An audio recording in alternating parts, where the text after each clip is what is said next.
بسم اللہ الرحمن الرحیم۔ سورۃ المؤمنون یہ مکی صورت ہے اور اس کی 118 آیتیں ہیں اور 6 رکوع ہیں۔ شروع کرتی ہوں میں اللہ کے نام سے جو بڑا مہربان اور نہایت رحم فرمانے والا ہے۔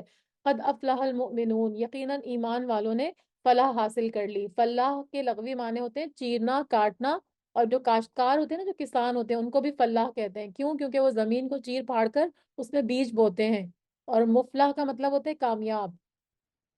تو یہ جو ہوتے ہیں ان کے لیے کامیابی کی راہیں کھل جاتی ہیں۔ اور شریعت کی نظر میں کامیاب کون لوگ ہوتے ہیں؟ جو دنیا میں رہ کر اپنے رب کو راضی کر لیں اور اس کے بدلے میں آخرت میں اللہ کی رحمت اور مغفرت کے مستحق قرار پائیں، اور ساتھ ہی ان کو دنیا کی سعادت اور کامرانی بھی میسر آ جائے۔ لیکن اصل کامیابی تو آخرت ہی کی کامیابی ہے۔ تو اللہ تعالیٰ کیا فرما رہے ہیں؟ تحقیق فلاح پا گئے، کامیاب ہو گئے مومن۔ وہ کون لوگ ہیں؟ ان مومنین کی مزید خصوصیات بتائی جا رہی ہیں۔ الذین هم فی صلاتہم خاشعون، جو اپنی نماز میں خشوع اختیار کرتے ہیں۔ خشوع کا مطلب ہوتا ہے قلب اور اعضاء کی یکسوئی اور انہماک۔ یعنی قلبی یکسوئی کیا ہے؟ کہ نماز کی حالت میں کوئی اور خیالات آپ کے دل میں نہ آئے اور اس سے آپ محفوظ رہیں، صرف اللہ کی طرف رجوع کرنے والے ہوں، اللہ کی عظمت اور جلالت کا نقش اپنے دل پر بٹھانے کی کوشش کریں۔ اور اعضاء کی یکسوئی کیا ہے؟ کہ ادھر ادھر نہ دیکھیں، کھیل کود نہ کریں، بالوں اور کپڑوں کو سنوارنے میں نہ لگیں، بلکہ خوف اور خشیت اور عاجزی کی ایسی کیفیت ہمارے اوپر طاری ہو نماز کے دوران، جیسے کہ کسی بادشاہ یا بڑے شخص کے سامنے جانے سے ہوتی ہے۔ تو یہ مومنین کی پہلی صفت ہے کہ وہ کیا کرتے ہیں؟ وہ اپنی نمازوں میں خشوع اختیار کرتے ہیں۔ والذین هم عن اللغو معرضون، اور جو لغویات سے منہ موڑ لیتے ہیں۔ لغو ہر وہ بات اور ہر وہ کام ہوتا ہے جس کا کوئی فائدہ نہ ہو، یعنی اس میں دینی اور دنیاوی دونوں طرح کے نقصانات ہوں۔ اس سے اعراض کا مطلب کیا ہے؟ کہ اس کو اختیار نہ کیا جائے، نہ ان کی طرف دیکھا جائے۔ تیسری کوالٹی کیا ہے؟ والذین هم للزکاة فاعلون، جو زکوٰۃ کے ادا کرنے والے ہیں، یعنی جو اس کا نصاب اللہ کے نبی نے مقرر کیا صلی اللہ علیہ وآلہ وسلم، اس کے مطابق اپنی زکوٰۃ کو ادا کرنے والے ہیں۔ اور بعض کہتے ہیں کہ اپنے نفس کا تزکیہ بھی مراد ہے، یعنی ایک تو مال کی زکوٰۃ ہے اور دوسرا اپنے نفس کو پاک کرنا اور اخلاق اور کردار کو اعلیٰ کرنا، وہ یہ بھی کر رہے ہوتے ہیں۔ والذین هم لفروجہم حافظون، جو اپنی شرمگاہوں کی حفاظت کرنے والے ہیں۔ الا علی ازواجہم او ما ملکت ایمانہم فانہم غیر ملومین، بجز اپنی بیویوں اور ملکیت کی لونڈیوں کے، یہ ملامتیوں میں سے نہیں ہے، یعنی جو جائز رشتے ہیں ان کے ساتھ ہی وہ تعلق قائم کرتے ہیں اور بدکاری نہیں کرتے۔ فمن ابتغى وراء ذلك فاولئک هم العادون، جو اس کے سوا اور کچھ ارادہ کرے وہ حد سے تجاوز کرنے والے ہیں۔ تو باقی اپنی جنسی تسکین کے لیے اگر اس کے علاوہ وہ کوئی اور راستہ اختیار کرتے ہیں تو پھر اللہ تعالیٰ فرما رہے ہیں کہ وہ حدود کو توڑنے والے ہیں۔ اور مزید ان کی کیا کوالٹیز ہیں؟ والذین هم لاماناتہم وعہدہم راعون، جو اپنی امانتوں اور وعدے کی حفاظت کرنے والے ہیں، یعنی جیسے دنیاوی معاملات میں بھی اپنی ڈیوٹی وغیرہ کی ادائیگی میں، اور کوئی اگر ان سے کوئی راز کی بات کرتا ہے یا مالی امانت ان کے سپرد کرتا ہے تو اس کی حفاظت کرتے ہیں۔ اور عہد میں اللہ سے کیے ہوئے میثاق اور بندوں سے کیے ہوئے عہد و پیمان دونوں شامل ہیں، تو دونوں کی پابندی کرتے ہیں۔ والذین هم علی صلواتہم یحافظون، جو اپنی نمازوں کی نگہبانی کرنے والے ہیں۔ یعنی دوبارہ سے نماز کی بات کی گئی کیونکہ نماز کی حفاظت کو کامیابی اور فلاح کے لیے ضروری قرار دیا گیا۔ اس سے کیا پتہ چلتا ہے کہ نماز کی اہمیت اور فضیلت بہت زیادہ ہے، تو اسی لیے نماز کی خاص پابندی کا اہتمام کرنے کی ضرورت ہے۔ اللہ تعالیٰ فرما رہے ہیں اولئک هم الوارثون، یہی لوگ وارث ہیں۔ کہاں کے وارث ہیں؟ الذین یرثون الفردوس، جو فردوس کے وارث ہوں گے۔ ہم فیہا خالدون، جہاں وہ ہمیشہ ہمیشہ کے لیے رہیں گے۔ یعنی جو صفات بیان کی گئی اوپر، ان کے حامل مومن ہی فلاح یاب اور کامیاب ہوں گے، جو جنت کے وارث یقین یعنی حقدار ہوں گے۔ اور جنت بھی کون سی؟ جنت الفردوس، جو جنت کا اعلیٰ حصہ ہے اور جہاں سے جنت کی نہریں جاری ہوتی ہیں۔ تو یہاں پر اگر ہمیں بھی کامیاب مومن بننا ہے تو ہمیں کیا کرنا ہوگا؟ اللہ تعالیٰ کی طرف رجوع کرنا ہوگا، اور یہ ساری کوالٹیز اپنے اندر ہم کو پیدا کرنی ہوں گی جن کا کہ ان آیات میں ذکر کیا گیا۔ تو ایسا کرنے پر ہم کامیاب ہو جائیں گے اور پھر جنت کے وارث قرار دیے جائیں گے۔ اب یہاں آدم علیہ السلام کی پیدائش کا اگلی آیت میں ذکر کیا جا رہا ہے۔ وَلَقَدْ خَلَقْنَا الْإِنسَانَ مِنْ سلالت من طین، یقیناً ہم نے انسان کو مٹی کے جوہر سے پیدا کیا۔ مٹی سے پیدا کرنے کا مطلب کیا ہے؟ کہ ابو البشر حضرت آدم کی مٹی سے پیدائش ہوئی ہے، یا انسان جو بھی خوراک کھاتا ہے وہ سب مٹی سے ہی ملتی ہے، اور پھر اسی سے پھر جو بچے کی پیدائش کے لیے جو چیزیں چاہیے ہوتی ہیں وہ بھی اسی سے مٹی ہی کی پیداوار ہوتی ہیں۔ پھر اسے نطفہ بنا کر محفوظ جگہ میں قرار دے دیا، یعنی ماں کے پیٹ میں، جہاں 9 مہینے تک بچہ حفاظت سے رہتا ہے۔ پھر نطفے کو ہم نے جمع ہوا خون بنا دیا، اور پھر اس خون کے لوتھڑے کا گوشت کا ٹکڑا بنا دیا، پھر گوشت کے ٹکڑے کو ہڈیاں بنا دی، پھر ہڈیوں کو ہم نے گوشت پہنا دیا۔ یعنی انسان کی تخلیق کے مراحل یہاں بیان ہو رہے ہیں کہ پہلے اس کو نطفہ تھا، نطفہ سے علقہ بنا، پھر اس کے بعد مضغہ بنا، اور پھر اس کے بعد اللہ تعالیٰ فرما رہے ہیں کہ پھر ہڈیاں بنا کر ہڈیوں کے اوپر ہم نے لحم یعنی گوشت چڑھا دیا۔ تو انسان کی جو بھی اس کی جو پیدائش کا ذکر ہے، اس سب کا ذکر یہاں پر کیا جا رہا ہے، کیونکہ ابھی ہم نے سورہ حج پڑھی تھی، اس میں بھی اس کا بیان تھا۔ تو یہاں پر مضغہ کو ہڈیوں میں تبدیل کرنے اور ہڈیوں کو گوشت پہنانے کا بھی اضافہ کر دیا گیا۔ تو یہاں پر انسان کی پیدائش کا پورا ذکر کر دیا گیا کہ کس کس مرحلے سے اللہ تعالیٰ انسان کو پیدا کرتے ہیں۔ ایک اور جگہ آتا ہے سورہ 3 میں کہ ہم نے انسان کو احسن تقویم یعنی بہت ہی اچھی ترکیب اور بہت ہی اچھے ڈھانچے میں بنایا۔ برکتوں والا ہے وہ اللہ جو سب سے بہترین پیدا کرنے والا ہے۔ یعنی کوئی بھی تمام صنعت گر جتنے بھی ہوتے ہیں صنعتیں بنانے والے، ان میں کوئی بھی اللہ جیسا صنعت کار نہیں ہے، جس کی صنعت کاری کا نمونہ جیسا اللہ نے پیش کیا ایسا کوئی بھی نہیں پیش کر سکتا۔ تو سب سے زیادہ خیر و برکت والا اللہ ہی ہے، جو تمام صنعت کاروں سے بڑا ہے اور سب سے اچھا صنعت کار ہے۔ اس کے بعد پھر تم سب لوگ یقیناً مر جانے والے ہو، پھر قیامت کے دن بلا شبہ تم سب کو اٹھایا جائے گا۔ ہم نے تمہارے اوپر 7 آسمان بنائے ہیں، طرائق طریقہ کی جمع ہے، اس سے مراد آسمان ہے، یعنی اوپر تلے آسمان ہے۔ اور ہم مخلوقات سے غافل نہیں ہیں، یعنی پیدا کر کے آسمانوں کو اپنی زمینی مخلوق سے غافل نہیں ہوگے، بلکہ ہم نے آسمانوں کو زمین پر گرنے سے محفوظ رکھا۔ یعنی ہم مخلوق کے فائدے اور ان کی ضروریات زندگی سے غافل نہیں ہوئے، بلکہ ہم ان کا بھی انتظام کرتے ہیں۔ ہم ایک صحیح انداز سے پانی آسمان سے برساتے ہیں اور پھر اسے زمین میں ٹھہرا دیتے ہیں، یعنی پانی برس کر فوراً بہہ نہ جائے، کیونکہ پانی انسان کی ضرورت ہے، تو اس کو چشموں، نہروں اور دریاؤں اور تالابوں اور کنووں کی شکل میں محفوظ کر لیا جاتا ہے۔ تو جہاں پہ بارش نہیں ہوتی، لوگ پھر اس پانی کو استعمال کر کے پیداوار اپنی بڑھاتے ہیں، اور اس کے لے جانے پر بھی ہم قادر ہیں۔ یعنی اگر اللہ چاہے، جس طرح سے اس نے فضل و کرم کے ساتھ اپنا پانی کا وسیع انتظام کیا ہے، وہ اس بات پر بھی پوری طرح قادر ہے کہ پانی کی سطح ہم سے جتنی نیچے کر دے اور ہمارے لیے پانی کا حصول ناممکن ہو جائے۔ اسی پانی کے ذریعے ہم تمہارے لیے کھجوروں اور انگوروں کے باغات پیدا کرتے ہیں، اور تمہارے لیے ان میں بہت سے میوے ہوتے ہیں، انہی میں سے تم کھاتے بھی ہو۔ اور وہ درخت جو طور سینہ پہاڑ سے نکلتا ہے، جو تیل نکالتا ہے اور کھانے والے کے لیے سالن ہے، اس سے مراد زیتون کا درخت ہے۔ اس کا روغن تیل کے طور پر اور پھل کھانے سالن کے طور پر استعمال ہوتا ہے، کیونکہ جب اس میں روٹی ڈبوتے ہیں نا، تو اس میں وہ روٹی رنگین ہو جاتی ہے، تو اس کو سب سب اسی لیے کہا گیا ہے۔ اور طور سینا پہاڑ اور اس کے قرب و جوار جو تھا، وہ زیتون کی پیداوار کا خاص علاقہ تھا، اسی لیے اس کا خاص ذکر کیا گیا۔ تمہارے لیے چوپایوں میں بھی بڑی بھاری عبرت ہے، ان کے پیٹوں میں سے ہم تم کو دودھ پلاتے ہیں، اور بھی بہت سے فائدے ہیں تمہارے لیے ان میں سے بعض کو تم کھاتے بھی ہو۔ وَعَلَيْهَا وَعَلَى الْفُلْكِ تُحْمَلُونَ، اور ان پر اور کشتیوں پر تم سوار کیے جاتے ہو۔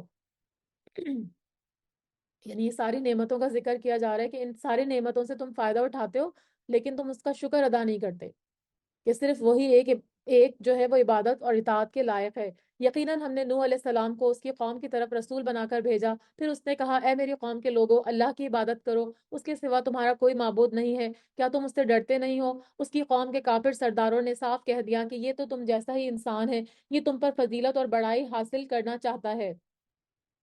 یعنی پیغمبر کو پیغمبر ماننے سے انکار کر دیا، کہ وہ نبوت اور رسالت کا دعویٰ صرف اس لیے کر رہا ہے کہ وہ تم پر فضیلت حاصل کرنا چاہتا ہے۔ اگر اللہ ہی کو منظور ہوتا تو کسی فرشتے کو اتارتا، اور ہم نے تو اسے اپنے اگلے باپ دادوں کے زمانے میں سنا ہی نہیں، یعنی اس دعوت توحید کو۔ یہ تو ایک بہت ہی نرالی دعوت ہے، ہمارے باپ دادا کے زمانے میں تو یہ دعوت ہم نے سنی ہی نہیں تھی۔ یقیناً اس شخص کو جنون ہے، پس تم اس سے ایک وقت مقرر تک ڈھیل دے دو۔ نوح علیہ السلام نے دعا کی، رب انصرنی بما کذبون، اے میرے رب میری مدد کر ان کے جھٹلانے پر، یعنی یہ جو جھوٹ بول رہے ہیں، کیونکہ 950 سال تک انہوں نے تبلیغ اور دعوت کی۔ اس کے بعد اللہ سے دعا کی کہ میں مغلوب ہو گیا ہوں اور کمزور ہو گیا ہوں، میری مدد کر۔ تو اللہ تعالیٰ نے ان کی دعا قبول فرمائی اور پھر ان کو کشتی تیار کرنے کا حکم دیا۔ تو ہم نے ان کی طرف وہی بھیجی کہ ہماری آنکھوں کے سامنے ہماری وحی کے مطابق ایک کشتی بنا، کیونکہ اس سے پہلے کبھی کشتی تیار نہیں ہوئی تھی۔ جب ہمارا حکم آ جائے اور تنور ابل پڑے یعنی پانی نکل جائے، ان کی ہلاکت کا حکم آ جائے، تو ہر ہر قسم کے ایک ایک جوڑا اس میں رکھ لینا، یعنی کشتی میں تمام حیوانات، نباتات اور ثمرات کا ایک ایک جوڑا، کیونکہ پھر ساری زمین پہ پانی ہی پانی ہوگا، اور اپنے اہل کو بھی، مگر ان میں سے جن کی بات پہلے گزر چکی ہے، یعنی جن کی ہلاکت کا فیصلہ ہو چکا ہے، ان کی زوجہ اور ان کے بیٹے کا۔ خبردار، جن لوگوں نے ظلم کیا ہے ان کے بارے میں مجھ سے کوئی بات نہ کرنا، وہ تو سب ڈبوئے جائیں گے۔ یعنی جب عذاب آ جائے گا تو ان ظالموں میں سے کسی پر رحم کھانے کی ضرورت نہیں ہے، کیونکہ ان کو غرق کرنے کا فیصلہ کیا جا چکا ہے۔ سب تعریف اللہ ہی کے لیے ہے، جس نے ہمیں ظالم لوگوں سے نجات فرمائی۔ اور کہنا، اے میرے رب مجھے بابرکت اتارنا، اور تو ہی بہتر اتارنے والوں میں سے ہے۔ وقل رب انزلنی منزلا مبارکا وانت خیر المنزلین۔ تو کشتی میں بیٹھ کر اللہ کا شکر ادا کرنے کو کہا کہ اس نے ان کو ظالموں سے نجات دلا دی، اور کشتی کی خیر و عافیت کے ساتھ لگنے کی دعا بھی کی۔ یہ جو دعا ہے یہ بھی ہم اپنے سفر کے دوران بھی کر سکتے ہیں، جیسے آپ کسی ایک جگہ سے دوسری جگہ جا رہی ہیں، کسی اور ملک سے دوسرے ملک یا شہر سے دوسرے شہر، تو یہ دعا پڑھ سکتے ہیں کہ ربی انزلنی منزلا مبارکا وانت خیر المنزلین۔ یقیناً اس میں بڑی بڑی نشانیاں ہیں، اور بے شک ہم آزمائش کرنے والے ہیں۔ یعنی جو نوح علیہ السلام کا جو قصہ پڑھا، اس میں اللہ تعالیٰ فرما رہے ہیں کہ بہت زیادہ نشانیاں ہیں کہ انبیاء جو کچھ اللہ کی طرف سے لے کر آتے ہیں ان میں وہ سچے ہوتے ہیں، اور اللہ تعالیٰ ہر چیز پر قدرت رکھنے والا ہے۔ جو نافرمان ہے ان کو اللہ تعالیٰ آسانی سے پکڑ سکتا ہے، اور ان کی آزمائش قوموں کی انبیاء اور رسول کے ذریعے کرتے ہیں۔ ان کے بعد ہم نے اور بھی امت پیدا کی، یعنی اور بھی لوگوں کو پیدا کیا، جیسے اور قومیں آئی تھی، قوم عاد، قوم سمود وغیرہ۔ پھر ان میں سے ہی ایک رسول بھیجا کہ تم سب اللہ کی عبادت کرو، اس کے سوا تمہارا کوئی معبود نہیں ہے، تم ڈرتے کیوں نہیں ہو؟ تو وہ رسول ان کو اللہ کی طرف دعوت دینے آیا، اور آخرت سے ڈرانے کے لیے آیا، قیامت سے ڈرانے کے لیے آیا۔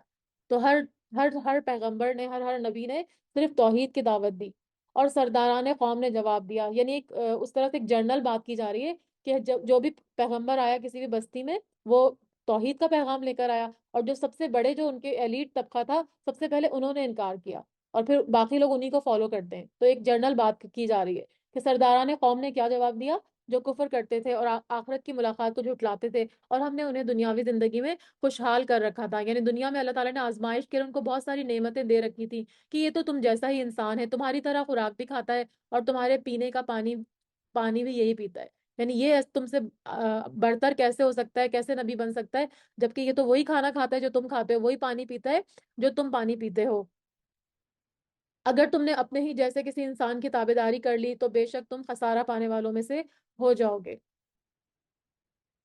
یعنی اپنے جیسے انسان کو رسول مان کر تم اس کی فضیلت اور برتری کو تسلیم کر لو گے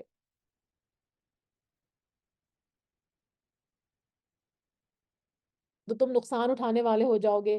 کیا یہ تمہیں اس بات کا وعدہ کرتا ہے کہ جب تم مر کر صرف خاک اور ہڈی ہو جاؤ گے تو تم پھر زندہ کیے جاؤ گے؟ نہیں نہیں، دور اور بہت دور ہے وہ جس کا تم وعدہ دیے جاتے ہو۔ زندگی تو صرف دنیا کی زندگی ہے، ہم مرتے ہیں اور جیتے ہیں، اور یہ نہیں کہ ہم پھر اٹھائے جائیں گے۔ یہ تو بس ایسا ہی شخص ہے جس نے اللہ پر جھوٹ اور بہتان باندھ لیا ہے، اور ہم تو اس پر ایمان لانے والے نہیں ہیں۔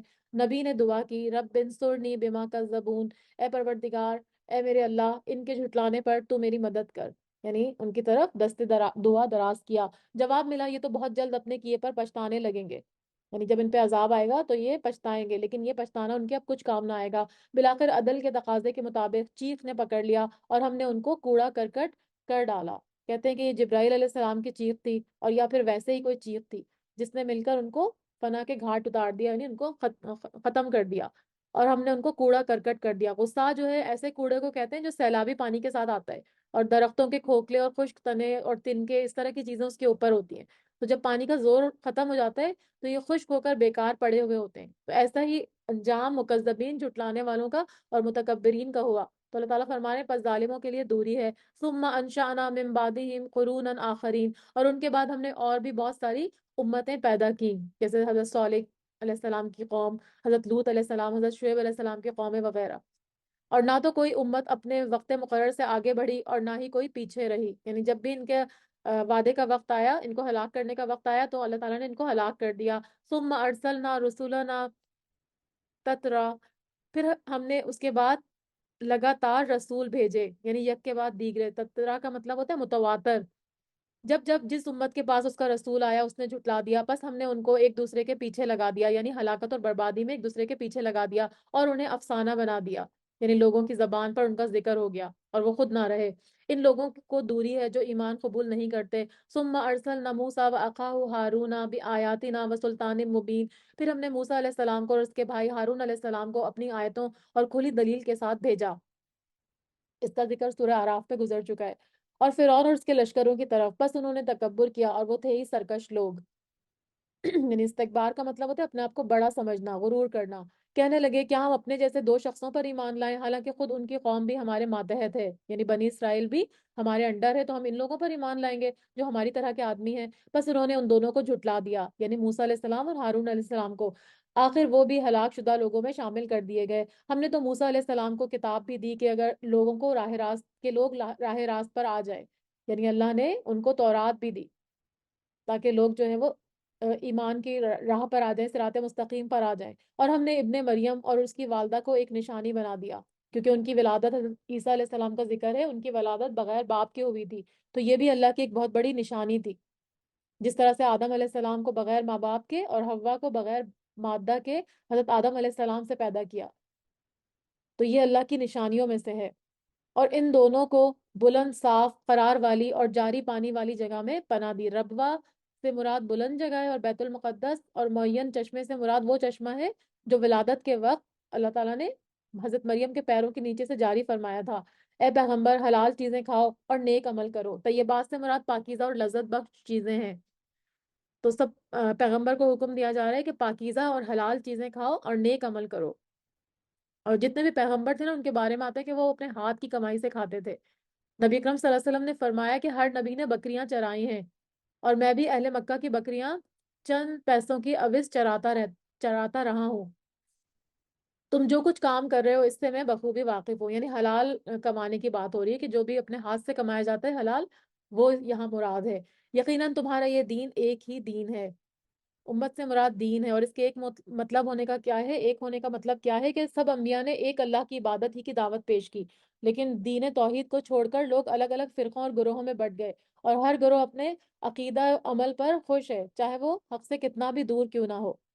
اور میں ہی تم سب کا رب ہوں، بس مجھ سے ڈرتے رہو۔ پھر انہوں نے خود ہی اپنے امر یعنی دین کے آپس میں ٹکڑے ٹکڑے کر لیے، ہر گروہ جو کچھ اس کے پاس ہے اسی پر اترا رہا ہے۔ بس آپ بھی ان کی غفلت میں کچھ ہی مدت ان کو پڑا رہنے دیں، یعنی جب اللہ تعالیٰ ان کی رسی کھینچیں گے تو پھر یہ ساری چیزیں بھول جائیں گے، نافرمانی کو بھول جائیں گے۔ فَذَرْهُمْ فِي غمرتہم حتی حین، پس آپ ان کو ان کی غفلت میں کچھ مدت تک رہنے دیجئے۔ ایحسبون انما نمدہم بہ من مال و بنین، کیا یوں سمجھ بیٹھے ہیں کہ ہم جو بھی ان کے مال اور اولاد بڑھا رہے ہیں وہ ان کے لیے بھلائیوں میں جلدی کر رہے ہیں؟ نہیں نہیں، بلکہ یہ سمجھتے نہیں ہیں، یعنی جو نعمتیں ان کو مل رہی ہیں وہ ان کی آزمائش کے لیے ہیں۔ اس سے یہ ثابت نہیں ہو رہا کہ یہ اللہ کے فرما بردار ہیں۔ یقیناً جو لوگ اپنے رب کی ہیبت سے ڈرتے ہیں اور جو اپنے رب کی آیتوں پر ایمان رکھتے ہیں اور جو اپنے رب کے ساتھ کسی کو شریک نہیں کرتے، اور جو لوگ دیتے ہیں جو کچھ دیتے ہیں ان کے دل کپ کپاتے ہیں اور وہ اپنے رب کی طرف لوٹنے والے ہیں، یعنی اللہ کی راہ میں خرچ کرتے ہیں لیکن اللہ سے ڈرتے بھی رہتے کہ کہیں کسی کوتاہی کی وجہ سے ہمارا عمل یا صدقہ مقبول نہ پائے۔ حدیث میں آتا ہے، حضرت عائشہ نے پوچھا ڈرنے والے کون لوگ ہیں؟ جو شراب پیتے ہیں، بدکاری کرتے ہیں اور چوریاں کرتے ہیں؟ آپ صلی اللہ علیہ وسلم نے فرمایا نہیں، بلکہ یہ وہ لوگ ہیں جو نماز پڑھتے ہیں، روزہ رکھتے ہیں اور صدقہ و خیرات کرتے ہیں، لیکن ڈرتے یہ ہیں کہ کہیں یہ ہمارے عمل نامقبول نہ ٹھہر جائیں۔ ترمذی کی حدیث ہے۔ یہی ہیں جو جلدی جلدی بھلائیاں کرنے حاصل کر رہے ہیں، اور یہی ہیں جو ان کی طرف دوڑ کر جانے والے ہیں۔ ہم کسی نفس کو اس کی طاقت سے زیادہ تکلیف نہیں دیتے، اور ہمارے پاس ایک ایسی کتاب ہے جو حق کے ساتھ بولتی ہے۔ ان کے اوپر کچھ بھی ظلم نہیں کیا جائے گا، بلکہ ان کے دل اس طرف سے غفلت میں ہیں، اور ان کے لیے اس کے سوا بھی بہت سارے عمل ہیں جنہیں وہ کرنے والے ہیں۔ یہاں تک کہ جب ہم نے ان کے آسودہ حال لوگوں کو عذاب میں پکڑ لیا تو وہ بلبلانے لگے۔ مترفین سے مراد جو اچھے اچھے حالات کے لوگ ہوتے ہیں، آسودہ لوگ ہوتے ہیں۔ تو عذاب تو دونوں کو ہوتا ہے، لیکن آسودہ لوگوں کا خاص طور پر اس لیے نام لیا گیا کہ قوم کی قیادت انہی کے ہاتھ میں ہوتی ہے۔ وہ جس طرف چاہیں قوم کا رخ پھیر سکتے ہیں۔ اگر وہ اللہ کی نافرمانی کا راستہ اختیار کریں گے، اسی پر ڈٹے رہیں گے، تو ان کی دیکھا دیکھی قوم بھی وہی کرے گی۔ تو اگر وہ اچھے کام کریں گے، اللہ کی فرما برداری کریں گے، تو پھر قوم ان کی طرف رجوع کرے گی. تو اسی لیے ان کا ذکر کیا گیا کہ سب سے پہلے آسودہ حال لوگوں کو عذاب میں پکڑا جاتا ہے تو وہ بلبلانے لگے. آج مت بلبلاؤ، یقیناً تم ہمارے مقابلے پر مدد نہیں کیے جاؤ گے، اور میری آیتیں تو تمہارے سامنے پڑھی جاتی ہیں، پھر بھی تم اپنی ایڑیوں کے بل الٹے بھاگ رہے ہو. یعنی ان سے منہ موڑتے ہو، اکڑتے ہو، اینٹتے ہو، افسانہ گوئی کرتے ہو اور اس کو چھوڑ دیتے ہو. یعنی ان کا طریقہ بتایا جا رہا ہے کہ کس طرح سے وہ انکار کرتے تھے، تکبر کرتے تھے اور اس کے بعد اپنی ایڑیاں موڑ کر بھاگ جاتے تھے. اللہ تعالیٰ فرما رہے کہ کیا انہوں نے اس بات میں غور و فکر ہی نہیں کیا، بلکہ ان کے پاس وہ آیا جو ان کے اگلے باپ دادوں میں سے کسی کے پاس نہیں آیا تھا، یعنی یہ قرآن مجید. تو اس کو یہ تو غور و فکر کرنے والی چیز تھی، لیکن انہوں نے اس پہ غور و فکر نہیں کیا بلکہ اس سے اعراض بڑھتا. یا انہوں نے اپنے پیغمبر کو پہچانا ہی نہیں کہ اس کے منکر ہو رہے ہیں، یا یہ کہتے ہیں کہ اس کو جنون ہے، بلکہ وہ تو ان کے پاس حق لایا ہے. ہاں، ان میں اکثر حق سے چڑنے والے ہیں. اگر حق ہی ان کی خوشیوں کا پیرو ہو جائے تو زمین اور آسمان اور ان کے درمیان کی ہر چیز درہم برہم ہو جائے. یعنی حق سے مراد یہاں پر دین اور شریعت ہے. یعنی اگر دین ان کی خواہشات کے مطابق اترے تو کیا ہوگا، آسمان اور زمین کا سارا نظام درہم برہم ہو جائے گا، کیونکہ وہ چاہتے تھے کہ ایک معبود کی بجائے کافی سارے معبود ہوں. اگر ایسا ہو جاتا تو کیا نظام کائنات صحیح رہتا؟ جو سکون آج ہم کو اس میں نظر آ رہا ہے وہ ہم کو نظر نہیں آتا. حق تو یہ ہے کہ ہم نے انہیں ان کی نصیحت پہنچا دی ہے، لیکن وہ اپنی نصیحت سے منہ موڑنے والے ہیں. کیا آپ صلی اللہ علیہ وسلم ان سے کوئی اجرت چاہتے ہیں؟ یاد رکھیے، آپ صلی اللہ علیہ وسلم کے رب کی اجرت بہت ہی بہتر ہے اور وہ سب سے بہتر روزی رساں ہے. وَإِنَّكَ لَتَدْعُوهُمْ إِلَىٰ صِرَاطٍ مُسْتَقِيمٍ، یقیناً آپ تو انہیں راہ راست کی طرف بلا رہے ہیں. وَإِنَّ الَّذِينَ لَا يُؤْمِنُونَ بِالْآخِرَةِ عَنِ الصِّرَاطِ لَنَاكِبُونَ، بے شک جو لوگ آخرت پر یقین نہیں رکھتے وہ سیدھے راستے سے مڑ جانے والے ہیں. یعنی صراط مستقیم سے ان کے انحراف کی کیا وجہ ہے، صراط مستقیم سے ہٹنے کی کیا وجہ ہے؟ کہ وہ ایمان نہیں لاتے. اور اگر ہم ان پر رحم فرمائیں اور ان کی تکلیفیں دور کر دیں تو یہ اپنی اپنی سرکشی میں جم کر اور زیادہ بہکنے لگتے ہیں. تو ان کے دلوں میں جو اسلام کے خلاف بغض اور اناد تھا اور کفر و شرک کی دلدل میں وہ جس طرح پھنسے ہوئے تھے، یہاں پر اس کا بیان ہے کہ اگر ان کے اوپر ہم رحم بھی فرمائیں، ان کی مصیبتوں اور تکلیفوں کو ٹال بھی دیں، تو اس کے بعد یہ دوبارہ سے سرکش ہو جائیں گے. اور ہم نے انہیں عذاب میں بھی پکڑا تاکہ یہ لوگ نہ تو اپنے پروردگار کے سامنے جھکے اور نہ ہی انہوں نے عاجزی اختیار کی. عذاب سے مراد اگر کفار مکہ لیے جائیں تو وہ شکست ہے جو جنگ بدر میں ان کو ہوئی، ان کے 70 آدمی مارے گئے، اور یا پھر قحط سالی کا عذاب ہے جو آپ صلی اللہ علیہ وسلم کی بددعا کے نتیجے میں ان پر آیا تھا. آپ صلی اللہ علیہ وسلم نے دعا فرمائی تھی، اس کا ترجمہ ہے کہ اے اللہ، جس طرح حضرت یوسف کے زمانے میں 7 سال قحط رہا، اسی طرح قحط سالی میں انہیں مبتلا کر کے ان کے مقابلے میں میری مدد فرما.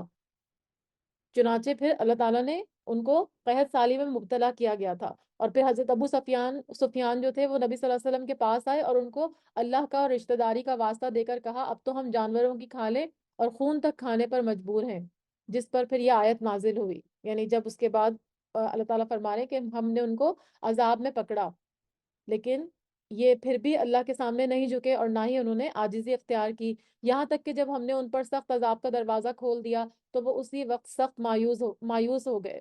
تو دنیا کا بھی جو عذاب ہے وہ مراد ہے، یا پھر آخرت کا عذاب جہاں پر وہ ساری خیر سے اور راحت سے مایوس ہوں گے.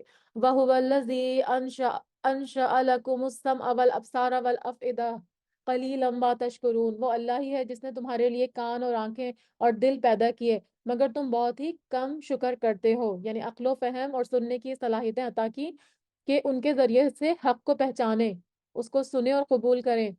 یہ ان نعمتوں کا شکر ہے. مگر کیا کیا انہوں نے کہ شکر کرنے کی بجائے حق کو اپنانے سے انہوں نے گریز کر دیا. اور وہی ہے جس نے تمہیں پیدا کر کے زمین میں پھیلا دیا اور اسی کی طرف تم جمع کیے جاؤ گے. یعنی ہمارے مختلف رنگ ہیں، مختلف زمانے ہیں، زبانیں ہیں اور عادات و رسومات بھی مختلف ہیں، لیکن ایک وقت آئے گا کہ اللہ تعالیٰ سب کو اپنی طرف اکٹھا کر دے گا. اور یہ وہی ہے جو جلاتا ہے اور مارتا ہے، اور رات دن کے رد و بدل کا مختار بھی وہی ہے. کیا تم کو سمجھ بوجھ نہیں ہے؟ یعنی یہ سب باتیں دیکھ کر بھی تمہیں یہ سمجھ نہیں آتا کہ تمہارا رب ایک ہی ہے جو ہر چیز پر غلبہ رکھنے والا ہے اور ہر چیز اس کے سامنے جھکی ہوئی ہے. بلکہ ان لوگوں نے بھی ویسی ہی بات کہی جو اگلے کہتے چلے آئے ہیں کہ کیا جب ہم مر کر مٹی اور ہڈی ہو جائیں گے کیا پھر بھی ہم کو دوبارہ اٹھایا جائے گا؟ ہم اس سے اور ہمارے باپ دادا سے پہلے یہ وعدہ ہوتا چلا آ رہا ہے. کچھ نہیں، یہ تو صرف اگلے لوگوں کے فسانے ہیں. اساطیر یعنی مستور سے نکلا یہ ورڈ، اس کا مطلب ہوتا ہے لکھی ہوئی حکایتیں۔ تو جب بھی ان کو کہا جاتا تھا کہ تم دوبارہ سے اٹھو گے، تو وہ کہتے تھے کہ ایسا تو ابھی تک کبھی نہیں ہوا، ہمارے آباء و اجداد میں سے تو کوئی بھی نہیں اٹھا۔ تو اس کا مطلب ہے کہ یہ ساری پہلے لوگوں کی کہانیاں ہیں جو نقل در نقل ہوتی چلی آ رہی ہیں، اور ان کی کوئی حقیقت نہیں ہے۔ پوچھئے تو صحیح کہ زمین اور اس کی کل چیزیں کس کی ہیں، بتلاؤ اگر تم جانتے ہو۔ فوراً جواب دیں گے کہ اللہ کی ہیں۔ کہہ دیجئے پھر تم نصیحت حاصل کیوں نہیں کرتے؟ دریافت کیجئے کہ ساتوں آسمان کا اور باعظمت عرش کا مالک کون ہے؟ وہ لوگ جواب دیں گے کہ اللہ ہی ہے۔ کہہ دیجئے پھر تم ڈرتے کیوں نہیں ہو؟ یعنی جب تم تسلیم کرتے ہو کہ ہر چیز کا خالق اللہ ہی ہے، آسمان اور عرش عظیم کا مالک بھی وہی ہے، تو پھر تم یہ کیوں نہیں سمجھتے کہ عبادت کے لائق بھی صرف ایک اللہ ہی ہے؟ اور اس کی وحدانیت کو تسلیم کرتے ہوئے عذاب سے بچنے کا اہتمام کیوں نہیں کرتے؟ قل من بیدہ ملکوت کل شیء وہو یجیر ولا یجار علیہ ان کنتم تعلمون۔ پوچھئے کہ تمام چیزوں کا اختیار کس کے ہاتھ میں ہے، جو پناہ دیتا ہے، یعنی جس کی پناہ میں کوئی نقصان نہیں ہوتا اور جس کے مقابلے میں کوئی پناہ نہیں دیا جاتا، اور اگر تم جانتے ہو تو بتلاؤ۔ سیقولون للہ قل فأنا تسحرون۔ یہی جواب دیں گے کہ اللہ ہی ہے۔ کہہ دیجئے پھر تم کہاں سے جادو کیے جاتے ہو؟ یعنی تمہاری عقلوں کو کیا ہو گیا ہے کہ اس اعتراف اور علم کے باوجود تم اللہ کے ساتھ دوسروں کو عبادت میں شریک قرار دیتے ہو؟ حق یہ ہے کہ ہم نے ان کو حق پہنچا دیا ہے اور یہ بے شک جھوٹے ہیں۔ نہ تو اللہ نے کسی کو بیٹا بنایا اور نہ ہی اس کے ساتھ اور کوئی معبود ہے، ورنہ ہر معبود اپنی مخلوق کو لیے لیے پھرتا اور ہر ایک دوسرے پر چڑھ دوڑتا۔ جو اوصاف یہ بتاتے ہیں ان سے اللہ پاک اور بے نیاز ہے، وہ غائب حاضر کا جاننے والا ہے، اور جو شرک یہ کرتے ہیں اس سے بالا تر ہے۔ قل ربی اما ترینی ما یوعدون۔ آپ صلی اللہ علیہ وسلم دعا کیجئے کہ اے میرے پروردگار، اگر تو مجھے وہ دکھائے جس کا وعدہ انہیں دیا جاتا ہے، ربی فلا تجعلنی فی القوم الظالمین، تو اے میرے رب تو مجھے ان ظالموں کے گروہ میں شامل نہ کرنا۔ حدیث میں آتا ہے کہ آپ صلی اللہ علیہ وسلم یہ دعا فرماتے تھے، اس کا ترجمہ ہے کہ اے اللہ، جب تو کسی قوم پر آزمائش یا عذاب بھیجنے کا فیصلہ کرے تو اس سے پہلے پہلے مجھے دنیا سے اٹھا لینا۔ اور ہم جو کچھ وعدے انہیں دے رہے ہیں سب آپ صلی اللہ علیہ وسلم کو دکھا دینے پر بھی قادر ہے، یعنی عذاب آپ کی آنکھوں کے سامنے بھی آ سکتا ہے یا آپ کے جانے کے بعد بھی آ سکتا ہے، لیکن اگر یہ نہیں مانے تو ان کے اوپر عذاب یقیناً آئے گا۔ برائی کو اس طریقے سے دور کیجئے جو سراسر بھلائی والا ہو۔ یعنی ایک اور جگہ میں بھی آتا ہے نا سورہ حامیم سجدہ میں کہ برائی ایسے طریقے سے دور کرو جو اچھا ہو، اور اس کا نتیجہ یہ ہوگا کہ تمہارا دشمن بھی تمہارا گہرا دوست بن جائے گا۔ یعنی برائی کو اچھے طریقے سے دور کرنے کی بات ہو رہی ہے۔ برائی کا بدلہ برائی سے نہیں لینا چاہیے، بلکہ اس کو اچھے طریقے سے اس کا جواب دینا چاہیے۔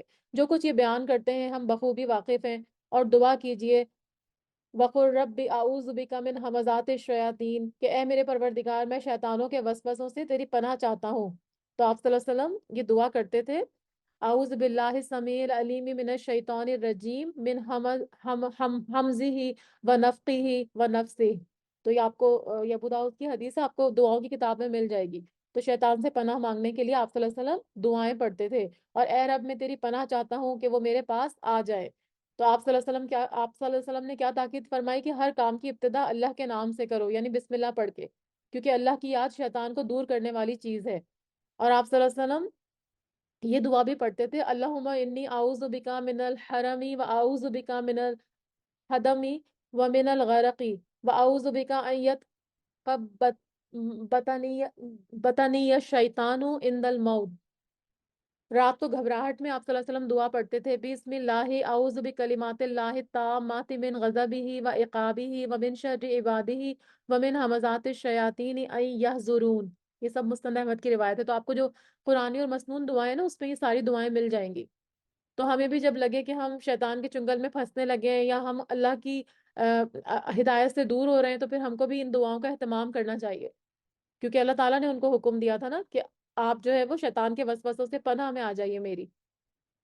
یہاں تک کہ جب ان میں سے کسی کو موت آنے لگتی ہے تو وہ کہتا ہے اے میرے پروردگار مجھے واپس لوٹا دے، کیونکہ اس کے عمل ایسے نہیں ہوتے کہ وہ آخرت میں جہنم کا مقابلہ اس کو کرنا پڑے گا، تو اس کو پتا ہے کہ میں نے جانا ہی جہنم میں ہے، تو وہ کیا کرتا ہے، کہتا ہے کہ مجھے واپس دنیا میں لوٹا دے تاکہ میں نیک عمل کروں، کہ اپنی چھوڑی ہوئی دنیا میں جا کر نیک عمل کر لوں۔ یعنی یہ آرزو ہر کافر موت کے وقت کرتا ہے یا دوبارہ اٹھائے جانے کے وقت، لیکن اس کا کوئی فائدہ نہیں ہوگا۔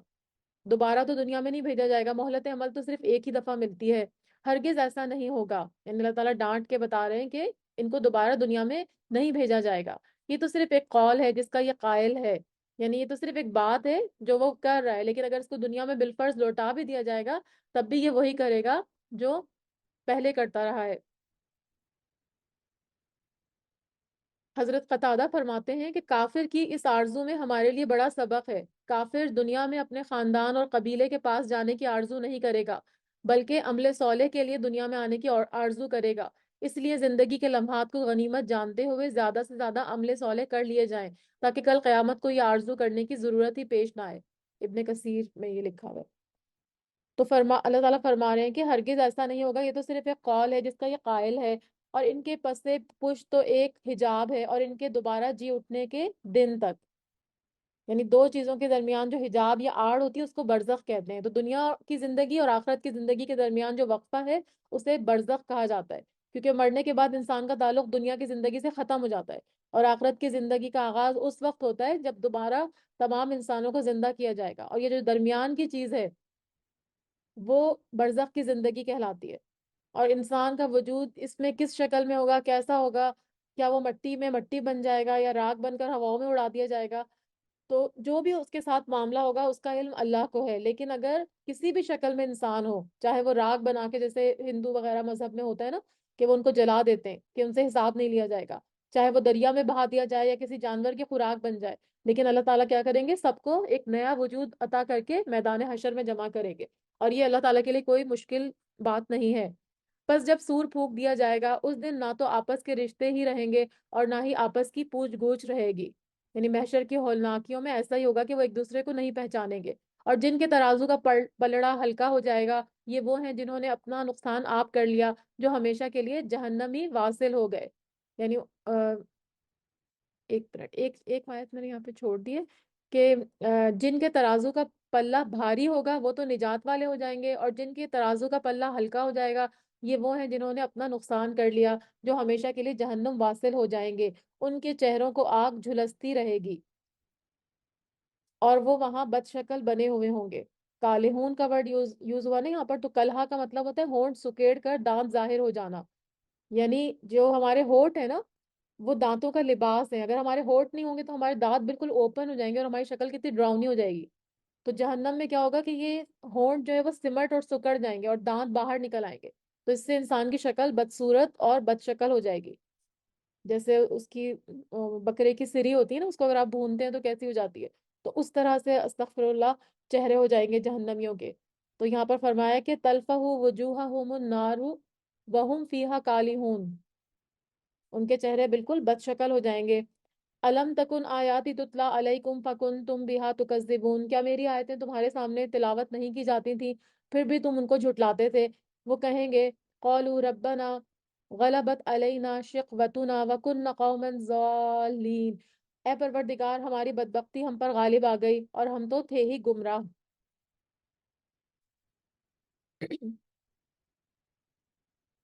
اے ہمارے پروردگار ہمیں یہاں سے نجات دے، اگر اب بھی ہم ایسا کریں گے تو بے شک ہم ظالم ہیں۔ اللہ تعالیٰ فرمائے گا پھٹکارے ہوئے یہیں پڑے رہو اور مجھ سے کلام نہ کرو۔ میرے بندوں کی ایک جماعت تھی جو برابر یہ کہتی تھی کہ اے ہمارے پروردگار ہم ایمان لا چکے ہیں، تو ہمیں بخش دے اور ہم پر تو رحم فرما، اور سب مہربانوں میں تو سب سے زیادہ مہربان ہے۔ وہ کیا دعا کرتے تھے جو اللہ کے بندے تھے؟ ربنا آمنا فاغفر لنا وارحمنا وانت خیر الراحمین۔ لیکن تم انہیں مذاق میں اڑاتے رہے اور کہتے یہاں تک کہ اس مشغلے نے تم کو میری یاد بھی بھلا دی، یعنی ایمان والوں کا تمہارا کام تھا کہ تم مذاق اڑاتے تھے، کہ تم اللہ کے ذکر کو بھی بھول گئے اور تم ان سے مذاق ہی کرتے رہے۔ میں نے آج انہیں ان کے اس صبر کا بدلہ دے دیا ہے اور وہ خاطر خواہ اپنی مراد کو پہنچ چکے ہیں، یعنی انی جزیتہم الیوم بما صبروا، ان کے صبر کی وجہ سے اللہ تعالیٰ نے ان کو نیک بدلہ دیا ہے، اور فرمایا کہ انہم ہم الفائزون، اور یہی وہ لوگ ہیں جو کہ اپنی مراد کو پہنچ چکے ہیں۔ جو پیچھے بات ہوئی تھی نا کہ کامیاب ہونے والے کون لوگ ہیں، جن کی نشانیاں بتائی تھی، تو یہاں پر بتایا جا رہا ہے کہ ان کے صبر کی وجہ سے ان کو یہ انعامات دیے گئے اور آج وہ کامیاب ہونے والے ہیں۔ قال کم لبثتم فی الارض عدد سنین، اللہ تعالیٰ فرمائے گا تم زمین میں با اعتبار برسوں کے گنتی کے کتنے دن رہے؟ وہ کہیں گے ایک دن یا ایک دن سے بھی کم، گنتی گننے والوں سے پوچھ لیجئے۔ یعنی اس سے مراد فرشتے ہیں جو انسانوں کے اعمال اور عمریں لکھنے پر مامور ہیں، یا وہ انسان مراد ہیں جو حساب کتاب میں مہارت رکھتے ہیں۔ تو قیامت کی جو ہولناکیاں ہوں گی وہ ان کے ذہن سے دنیا کے معاملات کو بالکل محو کر دیں گی، اور دنیا کی زندگی ان کو ایسی لگے گی جیسے کہ بس صرف ایک آدھ دن ہی ہم اس میں رہے۔ اللہ تعالیٰ فرمائیں گے فی الواقع تم وہاں بہت ہی کم رہے ہو، اے کاش کہ تم پہلے سے جان لیتے، یعنی تمہیں پہلے پتہ چل جاتا کہ دنیا کتنی ناپائیدار چیز ہے، تو آج تم یہاں پہ جہنم میں نہیں ہوتے، بلکہ تم آخرت کی تیاری کر کے آتے۔ کیا تم یہ سمجھتے ہو کہ ہم نے تمہیں یوں ہی بیکار پیدا کیا ہے؟ افحسبتم انما خلقناکم عبثا وانکم الینا لا ترجعون، اور یہ کہ تم ہماری طرف لوٹائے ہی نہیں جاؤ گے۔ فتعالی اللہ الملک الحق لا الہ الا هو رب العرش الکریم، اللہ تعالیٰ سچا بادشاہ ہے اور وہ بڑی بلندی والا ہے، یعنی عرش کی صفت یہاں پہ کریم بتائی گئی ہے، وہاں سے رحمتوں اور برکتوں کا نزول ہوتا ہے، اس کے سوا کوئی معبود نہیں ہے، اور وہی بزرگ عرش کا مالک ہے، یعنی عرش عظیم کا مالک بھی اللہ تعالیٰ ہے۔ وَمَن يَدْعُ مَعَ اللَّهِ إِلَٰهًا آخَرَ لَا بُرْهَانَ لَهُ بِهِ فَإِنَّمَا حِسَابُهُ عِندَ رَبِّهِ إِنَّهُ لَا يُفْلِحُ الْكَافِرُونَ، جو شخص اللہ کے سوا کسی دوسرے معبود کو پکارے جس کی کوئی دلیل اس کے پاس نہیں ہے، بس اس کا حساب تو اس کے رب کے اوپر ہی ہے، بے شک کافر لوگ نجات سے محروم ہیں۔ تو فلاح اور کامیابی کیا ہے؟ آخرت میں اللہ کے عذاب سے بچ جانا ہے۔ دنیا کی دولت اور آسائشوں کی فراوانی کامیابی نہیں ہے، یہ تو دنیا میں کافروں کو بھی ملی ہوئی ہے، لیکن اللہ تعالیٰ اس سے فلاح کی نفی فرما رہے ہیں۔ تو اصل فلاح آخرت کی فلاح ہے جو اہل ایمان کے حصے میں آئے گی، کافروں کے حصے میں نہیں آئے گی۔ وَقُلْ رَبِّ اغْفِرْ وَارْحَمْ وَأَنْتَ خَيْرُ الرَّاحِمِينَ، اور کہو کہ اے میرے رب تو بخشش اور رحم کر، اور تو سب مہربانوں سے بہتر مہربانی کرنے والا ہے۔ صدق اللہ العلی العظیم۔ بسم اللہ الرحمن الرحیم۔ سورہ نور مدنی صورت ہے اور اس کی 64 آیتیں ہیں اور 9 رکوع ہیں۔ شروع اللہ کے نام سے جو بڑا مہربان اور نہایت رحم فرمانے والا ہے۔ سورۃ انزلناها وفرضناها وانزلنا فیها آیات بینات لعلکم تذکرون، یہ وہ سورت ہے جو ہم نے نازل فرمائی ہے۔ سورہ نور جو ہے اور سورہ احزاب اور سورہ نساء، یہ تینوں ایسی صورتیں ہیں جس میں عورتوں کے خصوصی مسائل اور معاشرتی زندگی کی بابت نہایت اہم تفصیلات بیان کی گئی ہیں۔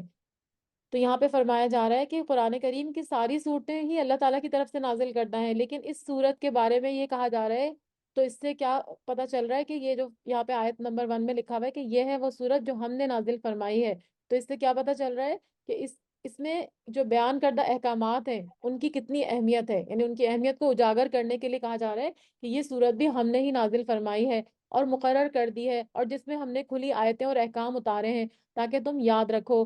زناکار عورت اور مرد میں سے ہر ایک کو 100 کوڑے لگاؤ، یعنی بدکاری کی جو ابتدائی سزا تھی جو اسلام میں بتائی گئی تھی وہ سورہ نساء آیت نمبر 15 میں گزر چکی ہے۔ اس میں کیا تھا کہ جب تک مستقل سزا مقرر نہ کی جائے ان بدکار عورتوں کو گھروں میں بند رکھو، لیکن جب سورہ نور کی آیت نازل ہوئی تو آپ صلی اللہ علیہ وسلم نے فرمایا کہ اللہ تعالیٰ نے جو وعدہ فرمایا تھا اس کے مطابق بدکار مرد عورت کی مستقل سزا مقرر کر دی گئی ہے، وہ تم مجھ سے سیکھ لو، اور وہ ہے کہ غیر شادی شدہ مرد اور عورت کے لیے 100 کوڑے، اور شادی شدہ مرد اور عورت کے کو 100 کوڑے اور سنگ ساری کے ذریعے مار دینے، یعنی رجم کرنا، ٹھیک ہے، یہ صحیح مسلم کی حدیث ہے۔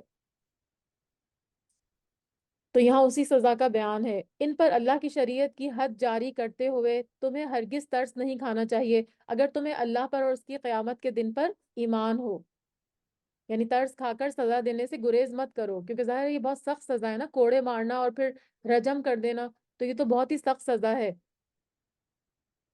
لیکن طبعی طور پر ترس کا آنا ایمان کے منافی تو نہیں ہے، ترس تو آ سکتا ہے، لیکن اللہ تعالیٰ یہاں پہ فرما رہے ہیں کہ ترس کھا کر سزا کو نہ روکو، سزا تو تمہیں دینی ہی دینی ہے۔ ان کی سزا کے وقت مسلمانوں کی ایک جماعت وہاں موجود ہونی چاہیے۔ کیوں ہونی چاہیے؟ تاکہ وہاں پر جو لوگ ہیں وہ عبرت پکڑیں، کیونکہ سزا کا اصل مقصد ہی یہی ہے کہ لوگ یہ سخت سزا دیکھ کر پھر آگے یہ کام کرنے کی جرت نہ کرے اور زیادہ وسیع پیمانے پر لوگ عبرت پکڑ سکیں۔ زانی مرد بجز زانیہ یا مشرکہ عورت کے اور سے نکاح نہیں کرتا، اور زناکار عورت بھی بجز زانی اور مشرک مرد کے اور سے نکاح نہیں کرتی، اور ایمان والوں پر یہ حرام کر دیا گیا ہے۔ تو یہاں پر یہ ہے کہ مطلب جس طرح کے لوگ ہوتے ہیں وہی لوگ ان کے ساتھ جچتے ہیں۔ کوئی اگر بدکار شخص ہے تو وہ نیک بیوی کے ساتھ کیسے رہ سکتا ہے؟ ان کا آپس میں کوئی جوڑ نہیں ہے۔ تو اسی لیے فرمایا کہ جو بدکار لوگ ہیں پھر ان کے لیے اسی طرح کی عورتیں ہوں گی جب تک کہ وہ اپنے گناہ سے توبہ نہیں کرتے. مومن لوگوں کے ساتھ اگر وہ رہیں گے تو ظاہر ان کی زندگی کو اجیرن کر دیں گے. جو لوگ پاک دامن عورتوں پر زنا کی تہمت لگائیں پھر 4 گواہ نہ پیش کر سکیں تو انہیں 80 کوڑے لگاؤ اور کبھی بھی ان کی گواہی کو قبول نہ کرو. یہ فاسق لوگ ہیں. تو یہاں پر قذف کا مطلب ہوتا ہے بہتان تراشی. یعنی کیا ہوتا تھا کہ پہلے زمانے میں عورتوں پہ ظلم ہوتا تھا اور کوئی عورت اگر نیک بھی ہوتی تھی تو اس کا شوہر اس پہ الزام لگا کے اس کو طلاق دے دیتا تھا یا اس کو جو ہے وہ لوگوں کے نظروں میں ذلیل کرتا تھا کہ اس نے بدکاری کی ہے. لیکن اللہ تعالیٰ نے فرمایا کہ جو شخص کسی پاک دامن عورت پر یا مرد پر زنا کی تہمت لگائے گا تو جو عورت کسی لگائے گا تو بطور گواہ 4 گواہ وہ پیش کرے گا اور اگر نہیں پیش کر سکے گا تو 3 حکم اس کے لیے بیان کیے گئے کہ ان کو 80 کوڑے لگائے جائیں گے. ان کی شہادت کبھی قبول نہیں کی جائے گی اور اللہ کے ہاں وہ فاسق کہلائیں گے.